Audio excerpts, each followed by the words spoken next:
Mga guys, ingat-ingat lang po tayo sa pagbabiyahe.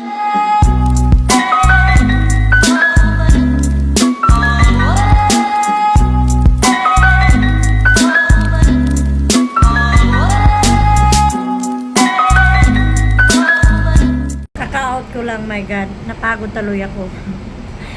Hinihintay ko asawa ko eh. So, ang daming nangyayari dito sa sa labas ng trabaho namin, Diyos ko. Ito yung mga bus namin dito, ang lalaki. So, pasensya na po ha sa mukha ko. Baka sabihin ako ano nangyari dito. Oh my God, ito na. So, thank you sa mga nanonood sa mga video ko na walang sawa sa suportan nyo. Sa mga taong nag-subscribe sa YouTube channel ko. Oh my God. Thank you talaga sa inyo. Maraming salamat. God bless you all. Kaya laban Japan or laban Pinay. So ito yung lugar na dito yung namin lugar. Ang lalaki ng mga building. Iba tong building na to. Ano to? Mahaba. Kaharap niyan, ito na yon. K-Tower. Ang pinakamalaking K-Tower. Doon yung yung Tower City. Siya, ito yung K-Bank. Tapos Marriott. Yan. Ito yung namin, downtown. Malaki pa to. Malaki yung yung downtown ng Cleveland, Ohio. Tapos maraming tao pag Monday to Friday, ganun. Kasi work lahat mga tao dito. So, pag Saturday and Sunday, medyo bihira lang mga tao. Pero may mga happenings lalo na pag may mga happenings lalo na pag Sunday, Saturday. Tapos ngayon, sa Sunday may may marathon dito. Ewan ko kung anong klaseng marathon, takbuhan ba o bicycle, ganun. So, hindi ko alam, basta may marathon na mangyayari dito sa downtown. Tapos, ito yung namin, convention, inaayos ang Hilton Hotel. Diyan ako dating nagtatrabaho as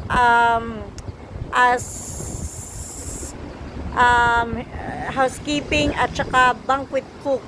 Both of them, almost sila 2 years. So, ayan yung... So, ito yon ako.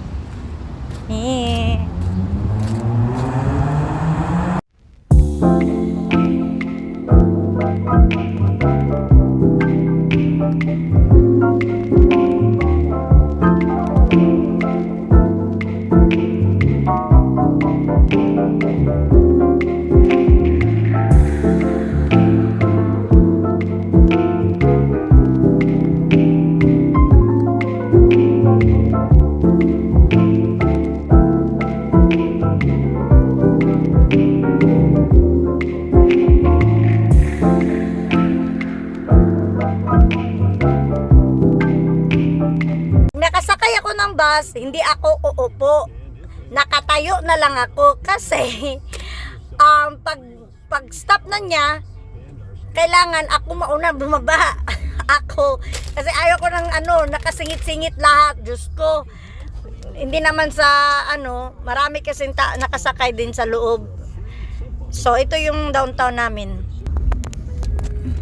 Turn right on Ontario. So yan yung mga tao diyan.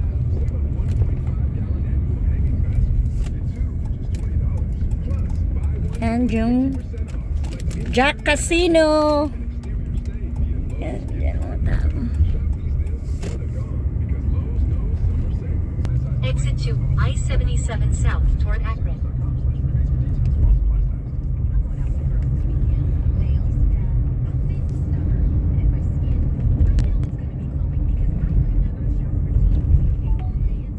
Yung sasakyan.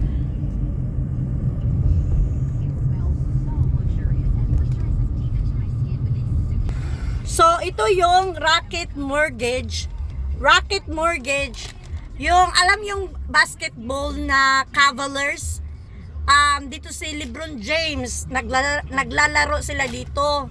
Hindi lang ako papasok kasi nga, bago ka papasok doon, kailangan bumili ka ng ticket para manood ng Cavaliers. Pero ayaw ko naman. So, ipapakita ko na lang sa inyo yung Rocket Mortgage kung saan naglalaro yung Cavaliers. At saka yung Indian baseball na pinaka Progressive field. yung pinaka dito sa Ohio.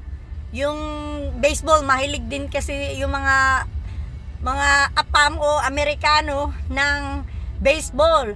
So ipapakita ko sa yung progressive field. Doon naglalaro ang dami. Ibang lugar or state. Pumupunta lang sila dito para manood ng Indian o kalaban ng ibang state. So, hinintay lang muna namin yung mag-green yung light. Diyos ko, ang init. Tingnan mo. Iba yung niya, yung silaw lang niya, tsaka silaw. Kaso malamig din, ayan. Papakita ko sa inyo to mga tao, mga pamat.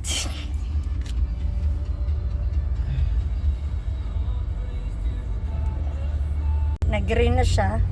So, ayan yung Rocket Mortgage. Dito naglalaro si LeBron James. Not anymore. Not anymore na. Wala na siya dito. Ha? Donovan Mitchell is the big Oo. At saka ito yung baseball dito.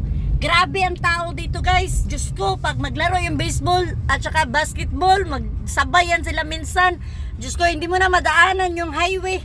Kay masyadong daming tao. Temo, sinirado na lahat yung mga kali-kali. Kay baseball game na naman. Alright, guys. Yun na. Ito na yung daanan dito sa Amerika. Yan. Yan.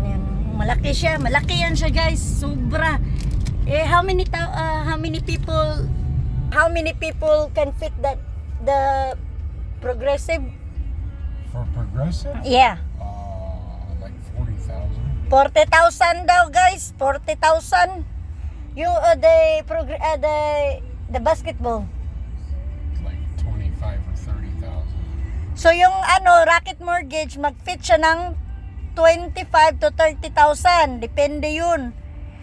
Minsan hindi na makapasok, sa labas na lang sila magtayo. Kung maghihintay na lang kung sino manalo. I'll see you later. Bye!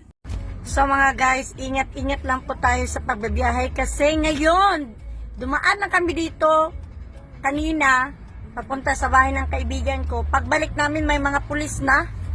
Diyos ko, ingat-ingat din kayo sa pagdadrive mga guys.